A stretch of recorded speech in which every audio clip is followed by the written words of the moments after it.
Sandra here from Create in Spain with another Shortcuts a Lot Bites video. Trying to get these videos as short as I can, but please bear with me, some subjects are not so easily coped with in a very short video.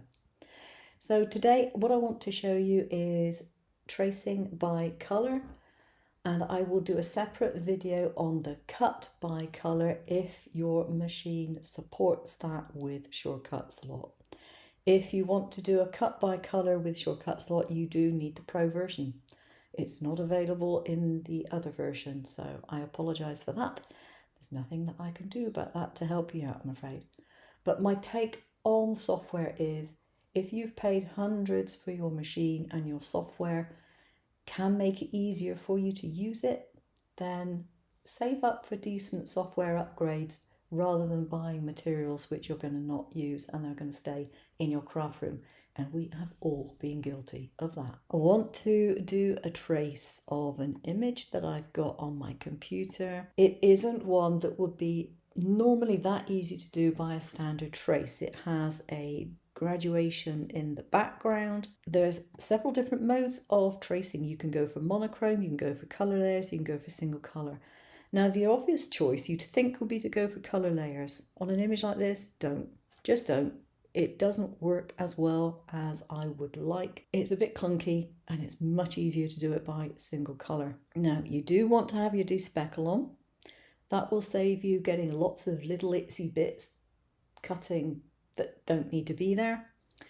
You don't want to have blackout on. If you want to add an image layer, that's up to you, but we're not doing print and cut, so you don't actually need to. Oh, prompt to continue tracing, you definitely want to have that one checked. Depending on the image and what you're going to do with it, it can be very handy to have that checked, just so that you don't click off of it before you're ready. So with single color, you need to click in this square here and pick up your color. Now, as you can see, I've already got something selected. This is the white part. Now, this is really an exception to the continue tracing because white is a pain in that it's not really going to show up when I've actually done the trace, but you'll see what I mean. It's there, the cut lines will be there. So I'm going to click OK, and I'm going to click no, I don't want to continue tracing. And as you see, you don't actually see anything.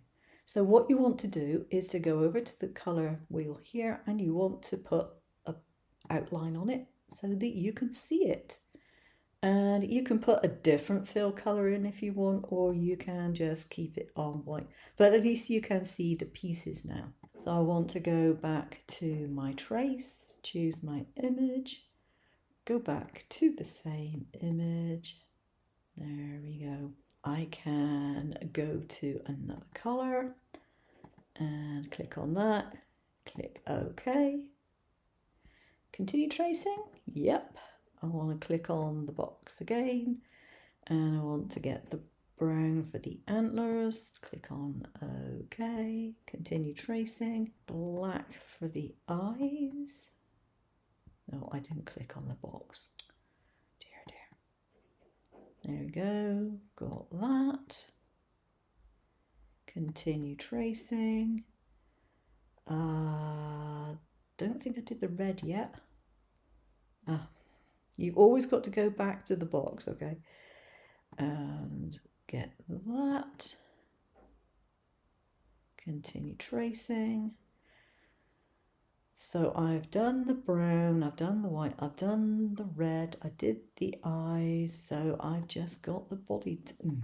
I always forget to click that square. Okay. And now I click on no because I've finished and I've got everything that I need there.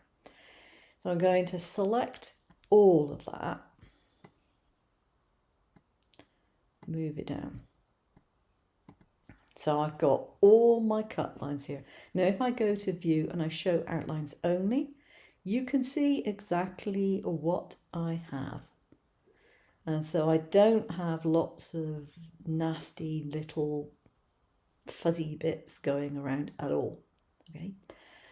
Now what I want to do is to copy that, paste it and move it out the way. like so.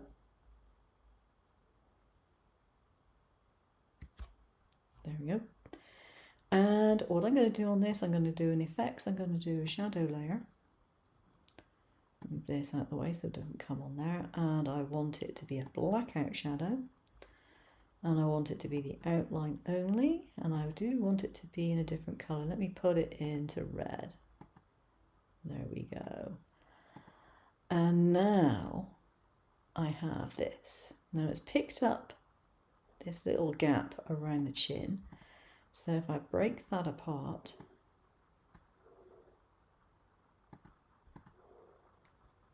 can I get rid of it? No, I can't get rid of that. Okay, so what I'm going to do is get my knife tool, slice just there, pick up this bit and remove it. So I have an outer shape. So this is going to be a realistic outside shape for that. So if I do want to cut, for example, cutting a card front and putting pieces in like a jigsaw puzzle, that will give me the cut line to do it. If I want to do a vinyl piecing or something like that in different layers, if I wanted to do a whole, maybe I was going to do a print on a piece of vinyl or something like that with another part of the design, I would have that shape that I know this is where my Rudolph is going to be, and I can line up all the bits. Now with this particular bit here, what I want to do is go to my library and pick up a shape. I'm just going to use this one, make it smaller like that. I'm going to change the colour to something very obvious. And do that like that. Oops. It should have put a fill on it, and it hasn't put a fill on. Why has it not put a fill on there? Oh, hang on. I've got it view outlines only. Ah, right. Okay, so object, duplicate. I want to make 2 of these, and I want to space them apart a bit. So horizontal spacing goes like so. Group the duplicate, yeah, okay. So these are going to be basically registration marks which will allow you to put everything in place, in the correct place, if you're doing a vinyl cut. So you can select all your red bits, your brown bits, your whatever, and cut them in place, or you can switch things off. Object, hide. Then you can go through this and you can choose which bits you're going to cut out at any one time. So that is how you would do it, assuming that you wanted to cut them in place. If you don't need to cut them in place, if you're doing a paper jigsaw and you don't need to cut them in place, then you can take them apart and just cut them as you wish. All right, not a problem.